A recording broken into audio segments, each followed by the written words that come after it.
ये 12th में आता है तुम लोगों को बनाने के लिए मोस्टली, ठीक है।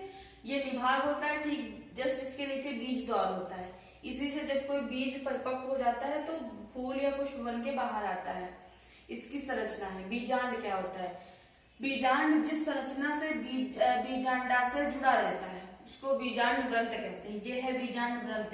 इसी के आपने देखा होगा कोई बीज होता है तो वो जब हल्का सा ऐसे ही बना होता है। ये जो टाइट पार्ट होता है पतला पतला सा, उसको बीज व्रंत कहते हैं, व्रंत कहते हैं। इसको नाभिक कहते हैं। नाभिक का काम क्या होता है? बीजांड बीज व्रंत के जिस स्थान से जुड़ता है, ये जो बीज व्रंत है इस नाभिक से यही यहाँ से जुड़ा है, ये लाइन यहाँ पे आके जुड़ी है, उसको नाभिक कहते हैं।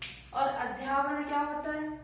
ये अध्यावरण है। ये जितनी लाइनें गई हैं ये वाली, ये अध्यावरण है। ये बीजांड जो होता है उसकी रक्षा कवच होती है, रक्षात्मक घेरा होता है। ये यहाँ पे नहीं होता है, बीज द्वार में रक्षात्मक घेरा नहीं होता है, क्योंकि यहीं से ये टूट के बीज द्वार से ही बीज निकलेगा। उसके बाद जैसे सूरजमुखी होता है, अगर आपसे क्वेश्चन करते हैं सूरजमुखी में, ये इसमें डबल घेरे से जुड़ा रहता है। देखिए डबल ट्रिपल बने हैं ये लाइनें, ये अध्यावरण होता है। लेकिन सूरजमुखी में एक ही आवरण होता है, उसमें डबल आवरण नहीं होता है। और अगर आपसे पूछ दे चंदन में कितने होते हैं, तो चंदन अध्यावरण विहीन होता है, मतलब उसमें किसी प्रकार का कोई आवरण नहीं होता उसके बीज में, ठीक है।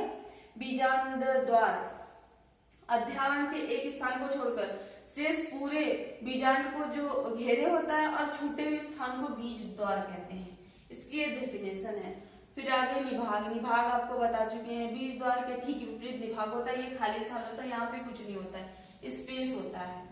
और भ्रूणकोश क्या होता है? बीजांड काय के मध्य में गोल अंडाकार संरचना, ये मध्य में जो गोल अंडाकार संरचना दिखाई पड़ती है वही भ्रूणकोश होता है आपका। इसमें निभाग की ओर 3 कोशिकाएं होती हैं।